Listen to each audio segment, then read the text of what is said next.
Okay sir, हम अभी Israel और यूएई के मामलात को देख रहे थे, तो खबर दूसरी जानिब ये भी खबर आई है कि चीन जो लद्दाख में बैठा हुआ है वो सर्दियों का इंतजार कर रहा है। सर्दियां जब आएंगी तो उसके बाद वो अपनी मजीद कार्रवाई शुरू करेगा।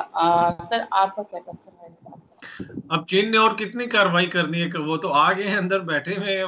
पहले इंडियंस हमारे दोस्त कहते थे कि चीन तो आया ही नहीं है, फिर कहते थे अब चला जाएगा, कोई मसला नहीं है। वो तो अभी भी नहीं गया, वो वहीं पे बैठा है। तो चीन ने जो कार्रवाई करनी थी उसने वो कर दी है। अब मसला ये है कि इंडिया ने कार्रवाई करनी थी, इंडिया ने कोई जवाब देना था, पर इंडिया तो बिल्कुल ही वहां पे लगता है ऐसा है कि बिल्कुल सरेंडर कर गया है और वो समझ गया है ये कि यहाँ से अब हम कुछ नहीं कर सकते। और वो थोड़े से दिल बर्दाश्ता भी मुझे लगते हैं। है कि अब अगर किसी ने कुछ करना था तो वो इंडियंस ने करना था, इंडियन वायुसेना ने करना था, इंडियन हुकूमत ने करना था। मेजर गौरव आर्या साहब ने वहां पे खुद वो बजाते खुद वो कह रहे थे कि मैं एक दस्ता लेके जाऊंगा और उस एरिया को खाली करवाऊंगा और आजाद करवाऊंगा। इन लोगों ने करना था जो इस तरह की नामाकूल बातें कर रहे थे कि हम ये कर देंगे, चीन का वो कर देंगे, पर चीन तो वहीं पे है। तो अब मेरा नहीं ख्याल कि सर्दियों में कोई ऐसी चीज चीन कोई कुछ और करेगा, कोई नई चीज करेगा। चीन ने जो करना था वो उन्होंने बड़े अच्छे मौसम में, बड़े मुनासिब मौसम में उन्होंने किया है। अब मसला ये है कि अब भारत का जो मौसम है वहां पे अब हमेशा सर्दी तारी रहेगी भारत की फौज के ऊपर। बाकी गर्मी आए सर्दी आए चीन वहीं पे है। चीन ने वापस नहीं जानना। उसने जो अपने स्ट्रेटेजिक उसके जो अहदाफ थे, जिन चीजों को उसने सिक्योर करना था, उसने वो कर लिया है। अब इंडिया जो है वो सियानी बिल्ली खंबा नोचे वाली बात है। वो उल्टी सीधी आपको मिसालें देते रहेंगे, कहते रहेंगे टिकटॉक बैन कर देंगे, हम ये कर देंगे, हम वो कर देंगे, पर इससे ज्यादा वो कुछ कर नहीं सकते। तो मेरे ख्याल चीन तो वहां पे अब बैठा हुआ है। सर्दियों में आप सिर्फ मेरे ख्याल में अब ये करेंगे कि चीनी हो सकता है वहां पे बारबेक्यू ज्यादा किया करें, उसके अलावा और कुछ जो है और कोई चेंज नहीं आएगी वहां पे। ओके सर, आखिरी सवाल। आपने इस साल 15 अगस्त को देखा कि हिंदुस्तान में खालिस्तान का झंडा लहराया गया। गुज़िश्ता साल आपने 14 अगस्त को देखा कि वहां पे पाकिस्तान जिंदाबाद के नारे लगाए गए। सर, ये मूडी स्टेट किस जानिब जा रहा है, किस जगह पे चल रहा है? देखिए, दुनिया में जिस तरह मैं पहले भी कहता हूं, कहीं पे भी अगर इस तरह के हालात होंगे कि जब आप माइनॉरिटीज को दबाएंगे, कमजोर तबकात को दबाएंगे, तो उसका एक रिएक्शन आता है। आप किसी भी मुल्क में हो, आप अमेरिका में देख लें, वहां पे अभी देखें ब्लैक लाइव्स मैटर एक कैंपेन चल रही है, स्याह लोगों के खिलाफ जिस तरह का वहां पे सलूक होता है, उसका एक रद्द अमल सामने आ रहा है।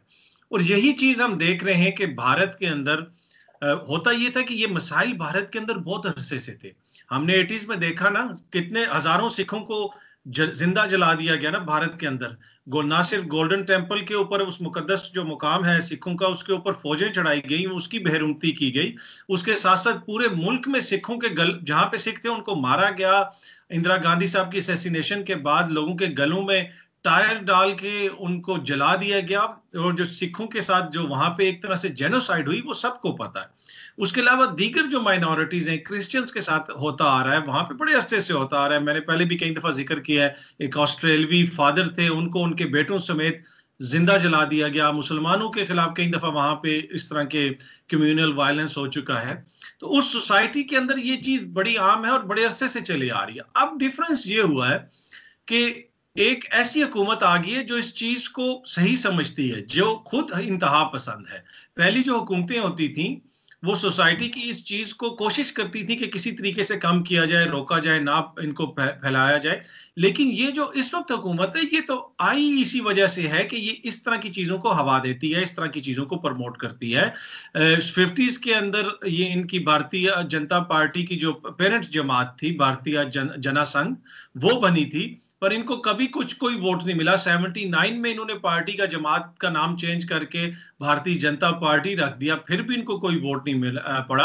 और भारतीय भारतीय जो जना संघ था उसके अंदर ये वाजपेयी वगैरह सारे उसमें थे। फिर इनको मकबूलियत तब मिली जब इन्होंने बाबरी मस्जिद को गिराया 90s में।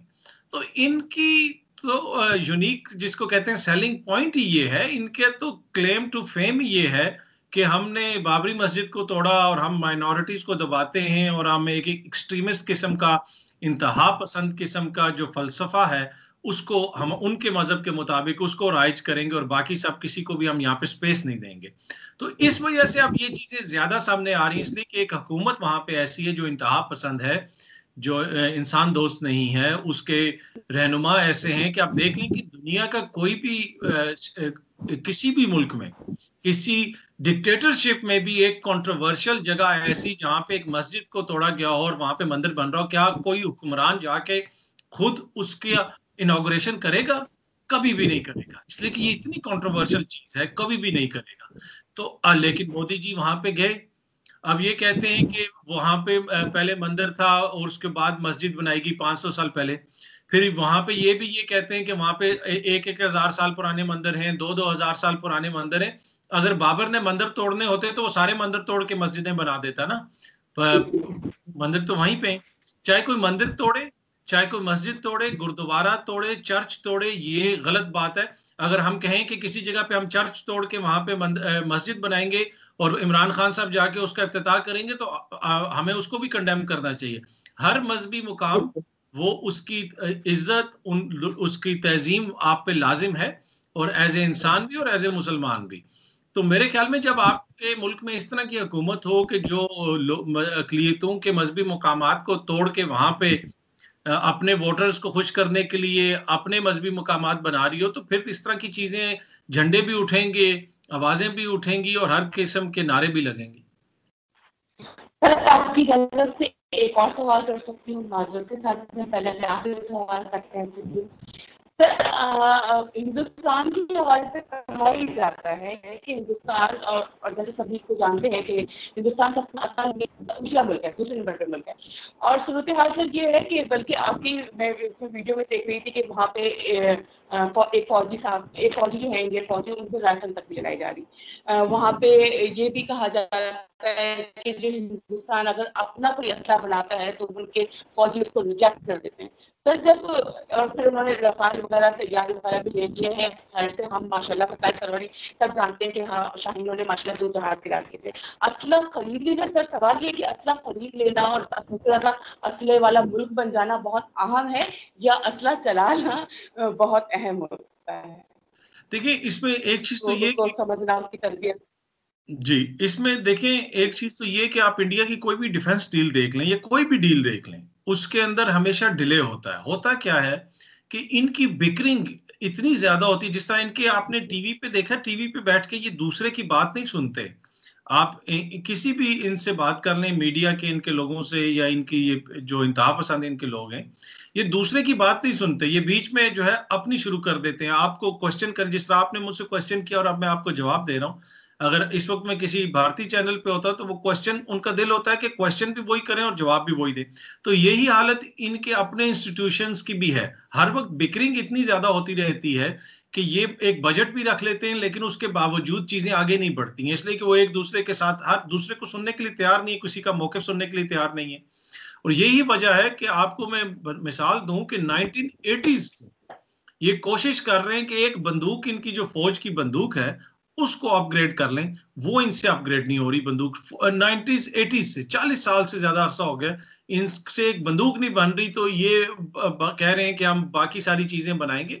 तो अच्छी बात है, बनाएं, जरूर बनाएं, अपने मुल्क में बनाएं, पर प्रॉब्लम ये कि इनके जो हालात हैं वो मेरा नहीं ख्याल कि ये बना सकेंगे। इनकी अपनी अंदर की वो इतनी ज्यादा बिखरेंगे, और दूसरा दिल इतना छोटा है इनकी रियासत का, लोगों का नहीं। देखें 1 बिलियन की कंट्री है, वहां पे बड़े अच्छे लोग भी हैं, पर इनका जो रियासती स्ट्रक्चर है वो इतना तंग नजर है कि वो किसी भी चीज को वो पाया तकमील तक नहीं पहुंचा सकते। आप इनको देख लें, इनके फौजियों की रोज वीडियोस आ रही होती हैं कि रोटी नहीं मिल रही, हमारा ये मसला है। इनके फौजी अदालतों में गए होते हैं कि हमारी प्रमोशन सही तरीके से नहीं हो रही, सीनियर फौजी।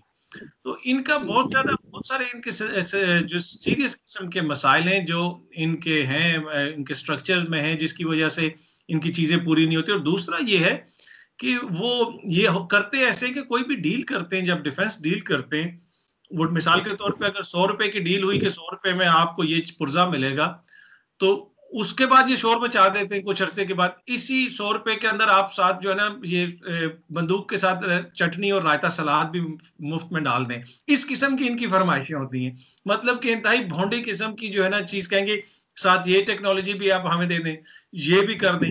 फिर अगला उन्हें कहता है भाई जो चीज हम तुम्हें दे रहे हैं ना वो भी वापस कर दो, चलो भागो यहाँ से। यही इनके साथ हुआ। इनका एक एयरक्राफ्ट कैरियर है जो पता नहीं कब से बन रहा है, वो 2010 में कहते थे कंप्लीट होगा, अब कहते हैं 2023 में कंप्लीट होगा।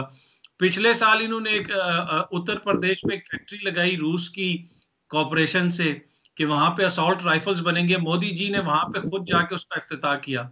तो वो, अब वो मोदी जी आपको पता है वो कितने शुभ हैं, उनके शुभ पांव वहां पे पड़े तो वो फैक्ट्री अभी भी बंद पड़ी है, वहां पे राइफल्स नहीं बन रही हैं।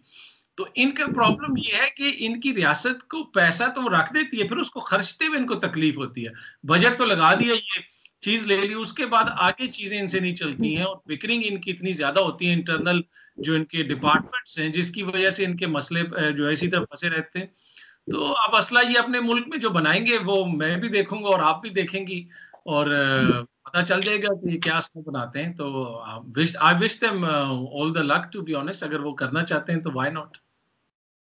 Okay, thank you so much sir, आपने अपनी कीमती वक्त नवाजा।